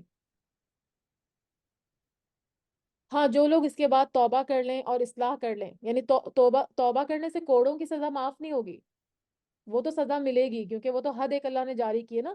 البتہ دوسری باتیں کہ وہ جو ان کو کہا کہ وہ فاسق بھی ہوں گے اور ان کی شہادت قبول نہیں کی جائے گی تو اس سے ان کو معافی مل سکتی ہے اگر وہ توبہ قبول کریں. اللہ تعالیٰ ان کی توبہ قبول کر لیں تو فرمایا کہ توبہ اور اصلاح کر لیں ایسے لوگ تو اللہ تعالیٰ بخشنے والا اور مہربانی کرنے والا ہے. جو لوگ اپنی بیویوں پر بدکاری کی تہمت لگائیں اور ان کا کوئی گواہ بجز خود ان کی ذات کے نہ ہو تو ایسے لوگوں میں سے ہر ایک کا ثبوت یہ ہے کہ 4 مرتبہ اللہ کی قسم کھا کر کہیں کہ وہ سچوں میں سے ہے. اب یہاں پہ ایک اور طریقہ بتایا جا رہا ہے کہ لعان کا مسئلہ. لعان کیا ہوتا ہے؟ لعان کا مطلب ہوتا ہے اگر کسی مرد نے اپنی بیوی کو دیکھا ہے کہ وہ گناہ کا کام اس نے کسی غیر آدمی کے ساتھ گناہ کا کام کیا ہے تو وہ خود تو اس نے دیکھا ہے اپنی آنکھوں سے لیکن کیونکہ زنا کی حد کے اس بات کے لیے 4 مردوں کی عینی گواہی ضروری ہے تو جب تک وہ اپنے ساتھ مزید 3 عینی گواہ پیش نہیں کرے گا تو اس کی بیوی پر زنا کی حد نہیں لگ سکتی. لیکن اپنی آنکھوں سے دیکھ لینے کے بعد اپنی بدچلن بیوی کو برداشت کرنا بھی اس کے لیے ناممکن ہے. تو شریعت نے اس کا کیا حل نکالا کہ یہ شخص عدالت میں جائے گا یا حاکم مجاز کے سامنے 4 مرتبہ اللہ کی قسم کھا کر کہے گا کہ وہ اپنی بیوی پر زنا کی تہمت لگانے میں سچا ہے اور 5ویں مرتبہ کہے گا کہ اگر میں جھوٹا ہوں تو میرے اوپر اللہ کی لعنت ہے. اور سیم ایسے ہی عورت بھی کہے گی اور 5ویں مرتبہ کہے گا کہ اس پر اللہ کی لعنت ہو اگر وہ جھوٹوں میں سے ہے. اور اس عورت سے سزا اس طرح دور ہو سکتی ہے یعنی اگر جس عورت پہ الزام لگائے اب وہ اپنے اوپر سے سزا دور کرنی چاہے تو وہ کیا کرے گی؟ وہ 4 مرتبہ اللہ کی قسم کھا کر کہے گی کیونکہ گواہ تو اس نے پیش نہیں کیے تھے اس کے شوہر نے تو وہ بھی قسم کھائے گی. 4 مرتبہ اللہ کی قسم کھا کر کہے گی یقیناً اس کا مرد جھوٹ بولنے والوں میں سے ہے. اور 5ویں دفعہ کہے گی کہ اس پر اللہ کا غضب ہو اگر اس کا خاوند سچوں میں سے ہو. یعنی خاوند کے جواب میں بیوی 4 مرتبہ قسم کھا کر یہ کہہ دے کہ وہ جھوٹا ہے اور 5ویں مرتبہ کہے کہ اگر خاوند سچا ہے اور میں جھوٹی ہوں تو مجھ پر اللہ کا غضب ہو. اس صورت میں اس کو پھر زنا کی سزا نہیں دی جائے گی وہ اس سے بچ جائے گی لیکن اس کے بعد دونوں میاں بیوی کے درمیان ہمیشہ کے لیے جدائی ہو جائے گی. اور اس کو لیان کا قانون اس لیے کہتے ہیں کہ اس میں دونوں ہی اپنے آپ کو جھوٹا ثابت کرنے کی صورت میں مستحق لعنت قرار دیے جاتے ہیں. آپ صلی اللہ علیہ وسلم کے زمانے میں ایسے واقعات پیش آئے تھے جن کی تفصیل احادیث میں موجود ہے. تو اللہ تعالیٰ فرما رہے ہیں کہ وَلَوْلَا فَضْلُ اللَّهِ عَلَيْكُمْ وَرَحْمَتُهُ وَأَنَّ اللَّهَ تواب حکیم. اور اگر اللہ تعالیٰ کا فضل و کرم تم پر نہ ہوتا تو تم پر مشقت اترتی اور اللہ تعالیٰ توبہ قبول کرنے والا اور با حکمت ہے. یعنی اگر تم میں سے جھوٹے پر فوراً اللہ کا عذاب آ جاتا تو کیا ہوتا کہ وہ سب کو پتہ چل جاتا کون جھوٹا ہے. لیکن اللہ تعالیٰ تواب ہے اور حکیم بھی ہے اسی لیے اس نے سب کی 70 پوشی کر دی اور اس کے بعد بھی اگر کوئی سچے دل سے توبہ کر لے گا تو وہ اس کو اپنے دامن رحمت میں سمیٹ لے گا. جو لوگ یہ بہت بڑا بہتان لے کر آئے یہ یہ بھی تم میں سے ایک گروہ ہے. تم اسے اپنے لیے برا نہ سمجھو بلکہ یہ تو تمہارے حق میں بہتر ہے. ہاں ان میں سے ہر ایک شخص پر اتنا گناہ ہے جتنا اس نے کمایا اور ان میں سے جس نے اس کے بہت بڑے حصے کو سر انجام دیا اس کے لیے بہت بڑا عذاب ہے.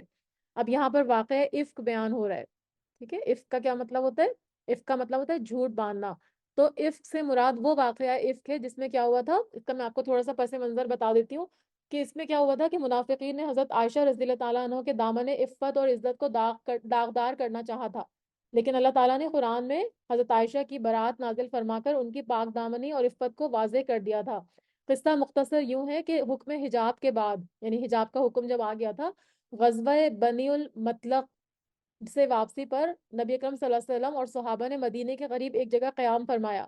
صبح کو جب وہاں سے روانہ ہوئے تو حضرت عائشہ کا جو وہ ڈولی ہوتی ہے نا، اس میں پہلے اس میں بٹھاتے تھے عورتوں کو، تو وہ ڈولی بھی جو خالی تھی، اہل قافلہ نے یہ سمجھ کر اونٹ پر رکھ لیا کہ ام المومنین اس کے اندر ہی ہوں گی، کیونکہ ان کا اس وقت وہ بالکل دبلی پتلی سی تھی اور ان کا وزن بھی کم ہوتا تھا، تو ان کو لگا کہ اس کے اندر وہ بیٹھی ہوئی ہیں، حالانکہ وہ خالی تھا، اور وہ وہاں سے روانہ ہو گئے۔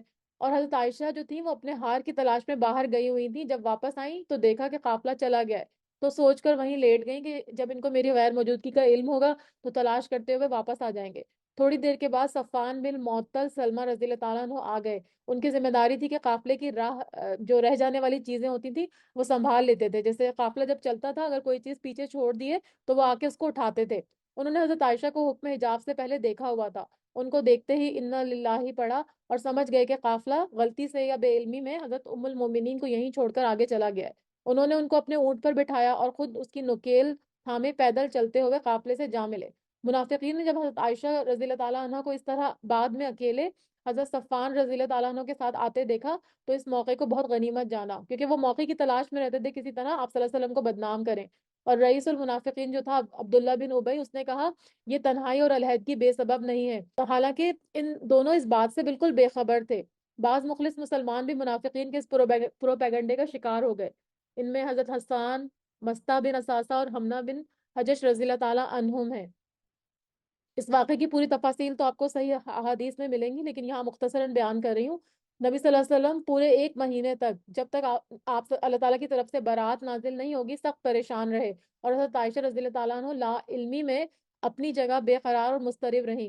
ان آیات میں اللہ تعالیٰ نے اسی واقعے کو اختصار اور جامعیت کے ساتھ بیان فرمایا ہے۔ عفق کے معنی ہوتے ہیں کسی چیز کو الٹا کر دینا، تو اس واقعے میں بھی منافقین نے ان کے معاملے کو بالکل الٹا دیا تھا، یعنی حضرت عائشہ تو ثنا اور تعریف کی مستحق تھی، عالی نسب اور رفت کردار کی مالک تھی، لیکن ان کو قذف کی سزا کا مستحق قرار دے دیا، تو اس کی اللہ تعالیٰ نے پھر برات دی تھی۔ تو یہاں پہ یہ جو فرمایا جا رہا ہے نا کہ ایک گروہ، یہاں اوپر سے پڑھتی ہوں نا، جو لوگ یہ بہت بڑا بہتان لائے ہیں یہ بھی تم میں سے ایک گروہ تھے۔ ایک گروہ جماعت یا عصبے کو کہتے ہیں، کیونکہ وہ ایک دوسرے کی تقویت اور عصبیت مدد کا باعث ہوتے ہیں۔ تو فرمایا تھا کہ تم اس سے اپنے لیے برا نہیں سمجھو اس واقعے کو، بلکہ یہ تمہارے لیے بہتر ہے۔ کیوں؟ کیونکہ اس میں ایک تو تمہیں کرب اور صدمے کے سبب ثواب عظیم ملے گا، دوسرا آسمانوں سے حضرت عائشہ رضی اللہ تعالیٰ عنہ کی برات سے ان کی عظمت شان اور ان کے خاندان کا شرف اور فضل نمایاں ہو گیا، اور اہل ایمان کے لیے بھی اس میں بہت سارے عبرت کے پہلو تھے اس واقعے میں، تو اسی لیے کہا جا رہا ہے کہ یہ واقعہ بھی تمہارے حق میں بہتر ہے۔ ہاں، ان میں سے ہر ایک شخص پر اتنا ہی گناہ ہے جتنا اس نے کمایا، ان میں سے جس نے اس کے بڑے حصے کو سر انجام دیا ان کے لیے بڑا عذاب ہے۔ اس سے مراد عبداللہ بن ابی ہے جو اس سازش کا سرغنہ تھا۔ اسے سنتے ہی مومن مردوں اور عورتوں نے اپنے حق میں نیک گمانی کیوں نہیں کی اور کیوں نہیں کہہ دیا یہ تو کھلم کھلا سری بہتان ہے۔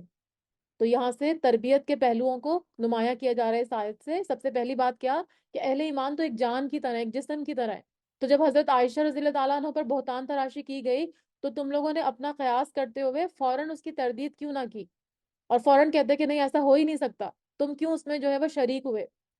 وہ اس پر چار گواہیاں کیوں نہ لائے؟ کیونکہ پیچھے بات ہوئی تھی نا لعان کی، اس کی بات ہوئی تھی کہ اگر کوئی شوہر اپنی بیوی پر الزام لگاتا ہے یا کوئی شخص کسی عورت پر الزام لگاتا ہے تو اس کو چار گواہ پیش کرنے ہوں گے، تو اللہ تعالیٰ یہ فرما رہے ہیں کہ وہ اس پر چار گواہ کیوں نہ لائے، اور جب گواہ نہیں لائے تو یہ بہتان باز لوگ یقیناً اللہ کے نزدیک محض جھوٹے ہیں۔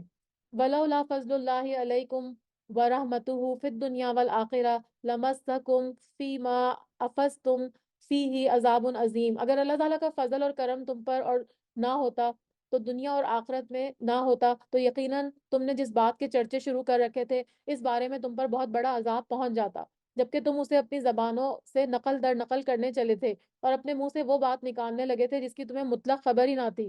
گو تم اسے ہلکی بات سمجھتے رہے، لیکن اللہ تعالیٰ کے نزدیک یہ بہت بڑی بات تھی، کیونکہ جو پیغمبر کی بیوی تھی، پیغمبر کی زوجہ تھی، ان کے اوپر بہتان لگانا کوئی معمولی بات نہیں تھی، یہ بہت بڑی بات تھی۔ اللہ تعالیٰ فرما رہے ہیں کہ تم نے ایسی بات کو سنتے ہی یہ کیوں نہیں کہہ دیا کہ ہمیں ایسی بات منہ سے نکالنے بھی لائق نہیں ہے، یا اللہ تو پاک ہے، یہ تو بہت بڑا بہتان اور تہمت ہے۔ یعنی اللہ تعالیٰ دوسری بات اہل ایمان کو کیا بتا رہے ہیں اس آیت میں کہ اس بہتان پر انہوں نے ایک گواہ بھی پیش نہیں کیا، حالانکہ چار گواہ ضروری تھے۔ تو اسی لیے ان آیات کے نزول کے بعد حضرت حسان، مستہ اور حمنہ بنت حجج جو تھی رضی اللہ عنہ ان کو حد قذف لگائی گئی. یہ مسند احمد کی روایت ہے، کیونکہ حد قذف کیا تھا؟ 80 کوڑوں کی سزا تھی. اور عبداللہ بن ابی کو اس لیے سزا نہیں دی گئی کہ اس کے لیے آخرت کا عذاب عظیم کو کافی سمجھ لیا گیا اور مومنوں کو سزا دے کر دنیا میں ہی پاک کر دیا گیا. اور تیسری بات یہ فرمائی کہ اللہ کا فضل اور احسان تم پر نہ ہوتا تو کیا ہوتا کہ یہ بہت ہی بڑا ایک واقعہ تھا جس کو تم نے پھیلانا شروع کیا. تو اس کا کیا مطلب ہے کہ افواہ سازی بھی ایک بہت بڑا جرم ہے. اس پر انسان بڑے عذاب سے بھی دوچار ہو سکتا ہے. تم نے ہاں، تو یہ تو بہتان کی بات ہو رہی ہے. چوتھی بات اس میں یہ تھی کہ یہ براہ راست، یہ جو یہاں پر لکھا ہوا ہے نا کہ ایسی بات ہمیں منہ سے نکالنی بھی لائق نہیں تھی، تو فرمایا جا رہا ہے کہ یہ معاملہ براہ راست حرم رسول صلی اللہ علیہ وسلم اور ان کی عزت اور آبرو کا تھا، اور تم نے اسے قرار واقعی اہمیت نہیں دی، اس کو ہلکا سمجھا. تو فرمایا جا رہا ہے کہ تمہیں اس کو ہلکا نہیں سمجھنا چاہیے تھا. یہ بہت ہی بہتان عظیم تھا، بہت بڑا بہتان تھا. اللہ تعالیٰ تمہیں نصیحت کرتا ہے پھر کبھی بھی ایسا کام نہیں کرنا اگر تم سچے مومن ہو. اللہ تعالیٰ تمہارے سامنے اپنی آیتیں بیان فرما رہا ہے، اور اللہ تعالیٰ علم والا ہے اور حکمت والا ہے. جو لوگ مسلمانوں میں بے حیائی پھیلانے کے آرزو مند رہتے ہیں ان کے لیے دنیا اور آخرت میں دردناک عذاب ہے. فاحشہ کا مطلب بے حیائی ہے. تو اللہ تعالیٰ فرما رہے ہیں کہ جو لوگ یہ بے حیائی پھیلا رہے ہیں ان کے لیے کیا ہے؟ وہ دنیا اور آخرت میں دردناک عذاب ہے. اور یہاں پر اگر آج کل کا زمانہ لیا جائے تو ایک تو بے حیائی اور ایک جھوٹی خبر کی اشاعت، یہ اللہ کے ہاں بہت بڑا جرم ہے. اور آج دیکھیں لوگ یہ کام کر رہے ہیں. ہمارے معاشرے میں اخبارات ہیں، ریڈیو، ٹی وی، فلم، ڈرامے، یہ سارے کیا کر رہے ہیں؟ بے حیائی پھیلا رہے ہیں اور اس کو گھر گھر تک پہنچا رہے ہیں. اور اسی طرح جھوٹی خبریں بھی واٹس ایپ کے ذریعے اور سوشل میڈیا کے ذریعے آگے لوگوں تک پہنچ رہی ہوتی ہیں بغیر کسی تصدیق کے. تو اللہ تعالیٰ کے نزدیک تو یہ بہت بڑا جرم ہے. اللہ سب جانتا ہے اور تم کچھ بھی نہیں جانتے. وَلَوْلَا فَضْلُ اللَّهِ عَلَيْكُمْ وَرَحْمَتُهُ وَأَنَّ اللَّهَ رَءُوفٌ رَحِيمٌ. اگر تم پر اللہ تعالیٰ کا فضل اور اس کی رحمت نہ ہوتی اور یہ بھی کہ اللہ تعالیٰ بڑی شفقت کرنے والا اور مہربان ہے، تو تم پر عذاب اتر ہی جاتا. یعنی اللہ کا عذاب تمہیں اپنی گرفت میں لے لیتا تمہاری اس حرکت کی وجہ سے. تو اللہ کی یہ بہت بڑا فضل ہے، اس کی شفقت اور رحمت کا نتیجہ ہے جو اس نے اس جرم عظیم کو معاف کر دیا. ایمان والو، شیطان کے قدم بقدم نہ چلو. جو شخص شیطانی قدموں کی پیروی کرے تو وہ تو اس کو بے حیائی اور برے کاموں کا ہی حکم دیتا ہے. اور اگر اللہ تعالیٰ کا فضل و کرم تم پر نہ ہوتا تو تم میں سے کوئی بھی کبھی بھی پاک صاف نہ ہوتا. لیکن اللہ تعالیٰ جسے چاہتا ہے پاک صاف کر دیتا ہے، اور اللہ سب سننے والا اور سب جاننے والا ہے.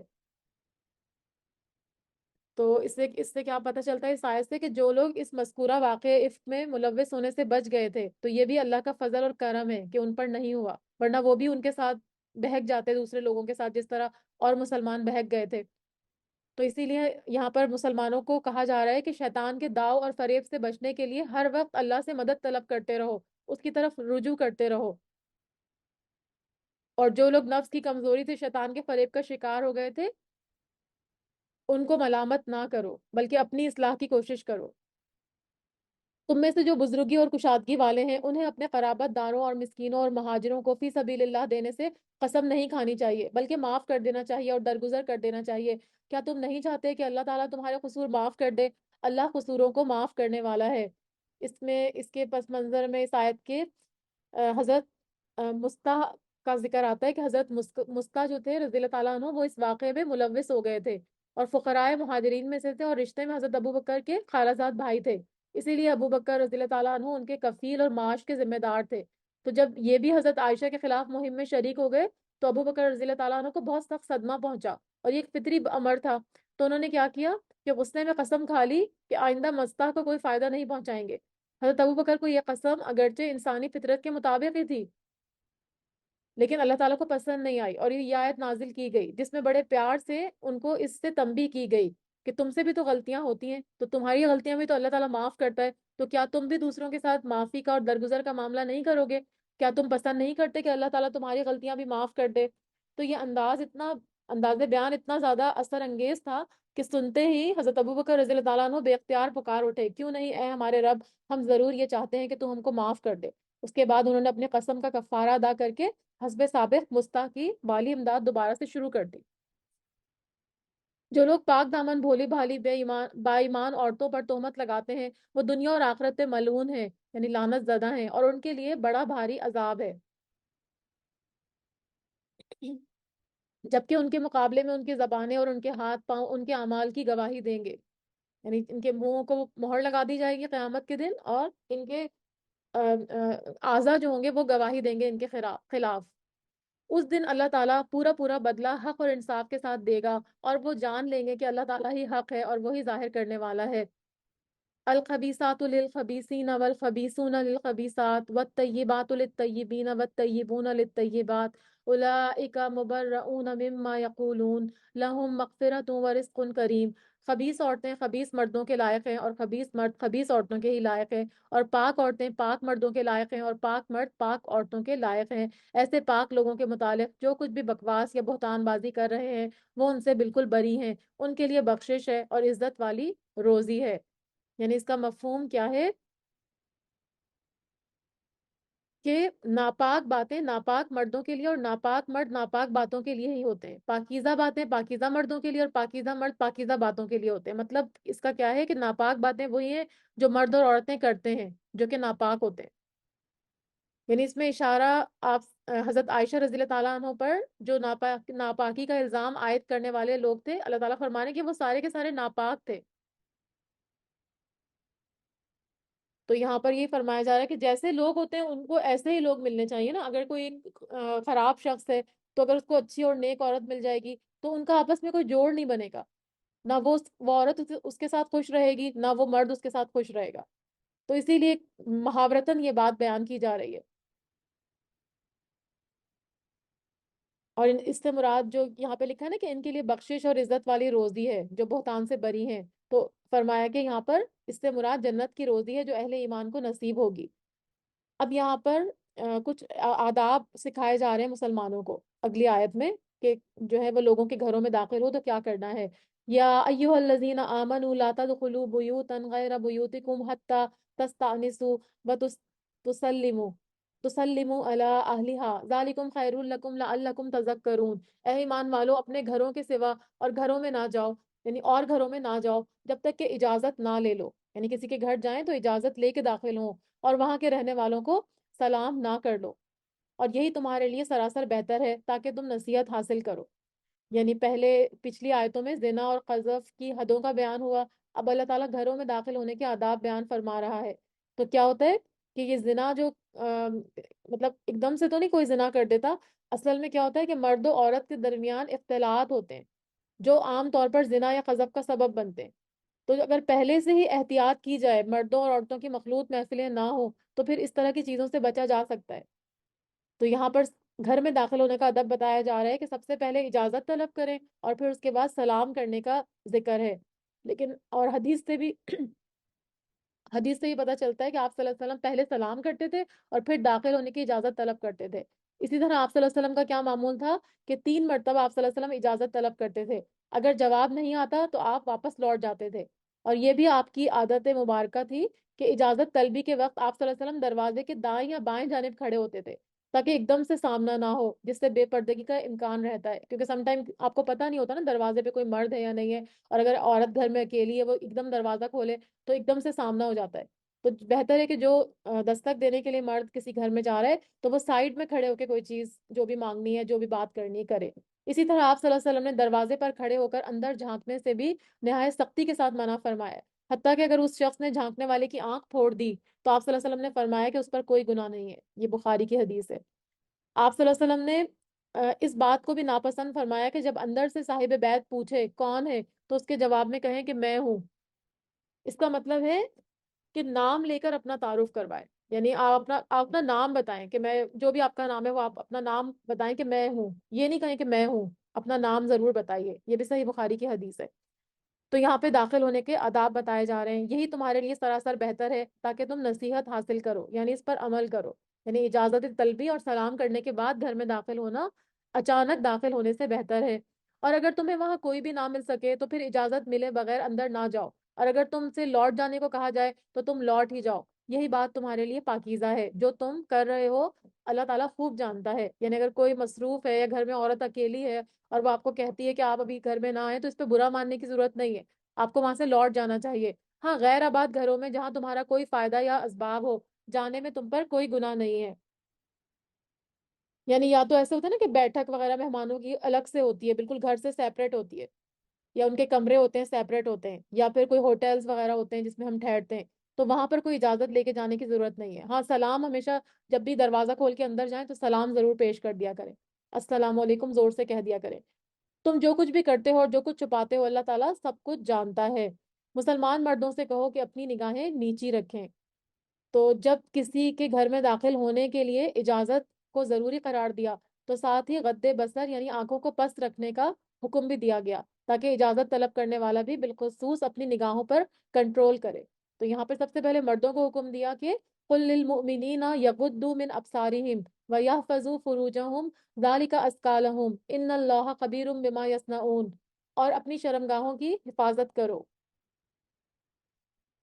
یہی ان کے لیے پاکیزگی ہے، اور لوگ جو کچھ کریں گے اللہ تعالیٰ سب سے خبردار ہے۔ وَقُلْ لِلْمُؤْمِنَاتِ يَغْضُضْنَ مِنْ أَبْصَارِهِنَّ وَيَحْفَظْنَ فُرُوجَهُنَّ وَيَحْفَظْنَ فُرُوجَهُنَّ ولا يبدين زينتهن إلا ما ظهر منها وليضربن بخمرهن على جيوبهن ولا يبدين زينتهن إلا لبؤولتهن أو آبائهن أو آباء بؤولتهن أو أبنائهن أو أبناء بؤولتهن۔ اب اس آیت میں عورتوں کو کچھ احکامات دیے جا رہے ہیں، مومن عورتوں کو فرمایا جا رہا ہے کہ مسلمان عورتوں سے کہو، پہلے مرد کو حکم دیا کہ اپنی نظریں نیچی کریں اور شرمگاہ کی حفاظت کریں، پھر عورتوں کو حکم دیا جا رہا ہے کہ مسلمان عورتوں سے کہو کہ وہ بھی اپنی نگاہیں نیچی رکھیں اور اپنی عصمت میں فرق نہ آنے دیں۔ تو یہاں سے ویسے تو اوپر جو مومنین کا ذکر ہوا تھا اس میں دونوں آ گئے تھے، مرد اور عورت، لیکن الگ سے مومنات کو الگ سے بھی حکم دیا گیا، تو اس سے اس مسئلے کی اہمیت جو ہے وہ واضح ہو رہی ہے، یعنی اس کی تاکید واضح ہو رہی ہے کہ جس طرح مردوں کے لیے عورتوں کو دیکھنا ممنوع ہے، اسی طرح عورتوں کے لیے مردوں کو دیکھنا بھی ممنوع ہے۔ تو یہاں پہ فرمایا جا رہا ہے کہ اپنی عفت پر کوئی فرق نہ آنے دیں اور اپنی زینت کو ظاہر نہ کریں۔ زینت سے مراد کیا ہے؟ لباس اور زیور جو عورت اپنے حسن و جمال میں اضافے کے لیے پہنتی ہے۔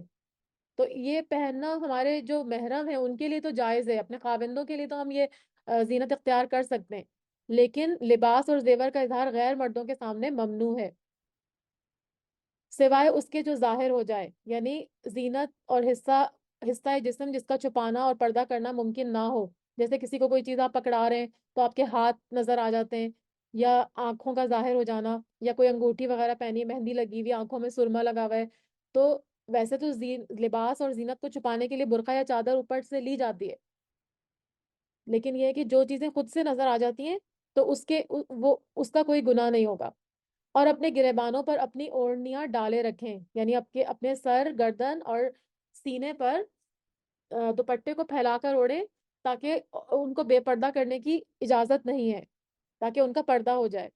اور اپنی آرائش کو کسی کے سامنے ظاہر نہ کریں، یہ وہی زینت اور سنگھار ہے جس کی ممانعت پہلے کی گئی تھی، یعنی لباس اور زیور وغیرہ جو چادر یا برقعے کے نیچے ہوتی ہے، تو لوگوں کے سامنے زینت دکھانا جائز نہیں ہے، سوائے اپنے خاوندوں کے۔ یعنی ان میں اب بتایا جا رہا ہے کہ کون کون سے رشتے محرم ہیں جن کو آپ اپنی زینت دکھا سکتے ہیں، ان میں سب سے پہلے خاوند ہے، کیونکہ عورت کی ساری زینت اپنے شوہر کے لیے ہوتی ہے اور وہ اس کے لیے حلال رشتہ بھی ہے، باقی لوگوں کے سامنے اپنی زینت دکھانا ممنوع ہے۔ تو فرمایا کہ اپنے خاوندوں کے لیے، یا اپنے والد کے، یا اپنے سسر کے، یا اپنے لڑکوں کے، یا اپنے خاوند کے لڑکوں کے، یا اپنے بھائیوں کے، یا اپنے بھتیجوں کے، یا اپنے بھانجوں کے، باپ میں دادا، پردادا، نانا، پرنانا اور اس سے اوپر سب شامل ہیں، اسی طرح سسر میں سسر کے باپ یعنی آپ کے جو شوہر ہیں ان کے دادا، پردادا وغیرہ بھی شامل ہیں، اور خاوندوں میں پوتے، پر پوتے نیچے تک، اور بھائیوں میں تینوں قسم کے بھائی اور ان کے بیٹے پوتے، یعنی عینی، اخیافی اور اللاتی، یہ سارے اس میں شامل ہوں گے۔ اب اس کی بہت ڈیٹیل ہے، میں ابھی آپ کو اتنی ڈیٹیل نہیں بتا سکتی، ظاہر ہے ہمارے پاس ٹائم کم ہے، لیکن پھر انشاءاللہ جب ہم دوبارہ سے اس کو پڑھیں گے آیتوں کو تفصیل کے ساتھ تو پھر میں آپ کو ڈیٹیل بتاؤں گی، لیکن یہاں پہ سرسری ابھی آپ دیکھ لیجئے کہ کن کن کے سامنے کون کون مطلب رشتے اس کے محرم ہیں، اور محرم کون ہوتے ہیں؟ جن سے شادی نہیں ہو سکتی عورت کی، یا اپنے میل جول کی عورتوں کے، یعنی وہ عورتیں جو اپنے کسی عورت کے زینت کا اور حسن و جمال کا کسی اپنے خاوند کے سامنے بیان نہ کریں. جیسا ہوتا ہے نا عورتوں کی ایک گیدرنگ ہوتی ہے تو اس میں آپ تیار ہوئی ہیں لیکن کوئی عورت وہاں پہ کسی عورت کے کپڑے یا اس کے جسم یا اس کی کسی اور چیز کا زینت کا اظہار جا کے اپنے شوہر سے کر دے تو وہ جائز نہیں ہے. اگر آپ کو پتا ہے کوئی ایسی عورت ہے جو اس طرح کی بات کرتی ہے تو پھر اس کے سامنے بھی آپ کو اپنی زینت دکھانا جائز نہیں ہے. تو عورتوں کے سامنے اپنی زینت دکھا سکتے ہیں یا غلاموں کے. تو غلاموں میں بھی صرف لونڈیاں، مفسرین کہتے ہیں کہ لونڈیاں، اور بعض کہتے ہیں کہ غلام بھی. اور حدیث میں بھی اس کی صراحت آتی ہے ابو داؤد کی کہ غلام سے پردے کی ضرورت نہیں ہے، لیکن بہتر ہے کہ آپ اس سے پردہ ہی کریں اگر وہ نامحرم ہے. آپ کا محرم تو نہیں ہے نا وہ، تو بہتر ہے کہ اس کے سامنے چادر وغیرہ لے کر جائی جائے. یا ایسے نوکر چاکر مردوں کے جو شہوت والے نہ ہوں. یعنی وہ کیسے ہوں گے کہ جیسے بہت ہی بوڑھے ہیں یا بچپن سے آپ کے ساتھ وہ رہ رہے ہیں جب آپ بالکل چھوٹے سے تھے اور اب وہ بالکل بوڑھے ہو گئے اور ان کے اندر عورتوں کی اٹریکشن وغیرہ ختم ہو گئی ہے تو ان کے سامنے جا سکتے ہیں. یا ایسے بچوں کے جو عورتوں کے پردے کی باتوں سے مطلع نہیں ہے، یعنی ابھی بالغ نہیں ہوئے اور اسی طرح زور زور سے پاؤں مار کر نہ چلیں، ان کی پوشیدہ زینت معلوم ہو جائے.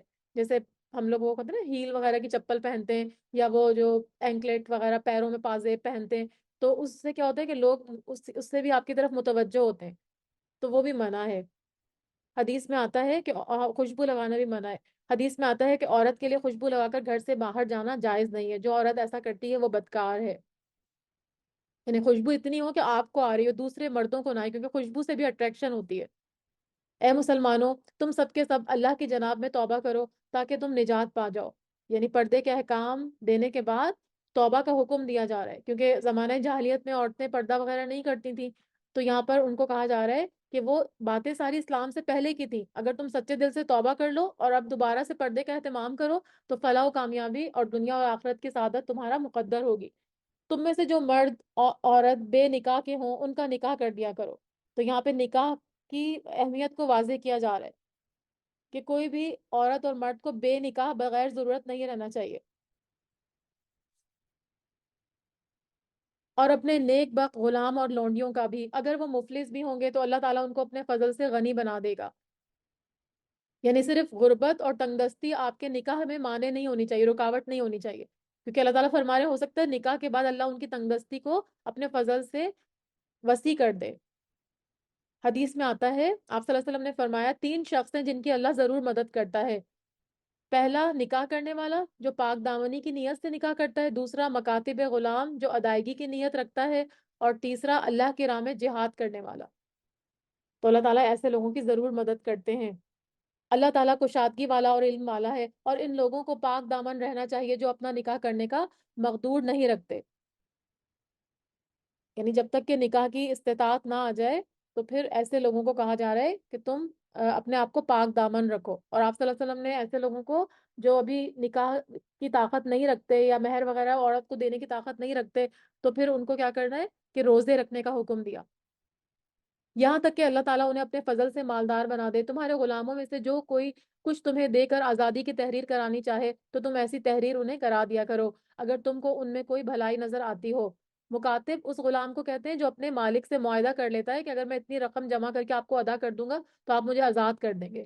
تو اس کی مدد کرنے کی یہاں پہ بات ہو رہی ہے. اور اللہ نے جو مال تم کو دے رکھا ہے اس میں سے انہیں بھی دو. یعنی غلام سے آزادی حاصل کرنے کے لیے جو معاہدہ کیا ہے، اب اگر وہ رقم کا ضرورت مند ہے رقم حاصل کرنا تاکہ وہ اپنے معاہدے کی رقم ادا کر کے آزاد ہو سکے تو پھر اس کے ساتھ مالی تعاون کرو. اور تمہاری جو لونڈیاں پاک دامن رہنا چاہتی ہیں انہیں دنیا کی زندگی اور فائدے کی غرض سے بدکاری پر مجبور نہ کرو. تو زمانے جاہلیت میں لوگ صرف دنیاوی دولت حاصل کرنے کے لیے لونڈیوں کو بدکاری پر مجبور کرتے تھے، تو اللہ تعالیٰ اس سے منع کر رہے ہیں. اور جو انہیں مجبور کر دے تو اللہ تعالیٰ ان پر جبر کے بعد بخشش دینے والا اور مہربانی فرمانے والا ہے. یعنی اگر ان سے زبردستی کوئی بے حیائی کا کام ان کا مالک کروا رہا ہے تو پھر گناہ مالک کے اوپر ہوگا، لونڈی کے اوپر نہیں ہوگا. اللہ تعالیٰ اس کو معاف کر دیں گے. اور ہم نے تمہاری طرف کھلی اور روشن آیتیں اتار دی ہیں اور ان لوگوں کی کہاوتیں جو تم سے پہلے گزر چکی ہیں اور پرہیزگاروں کے لیے نصیحت ہے.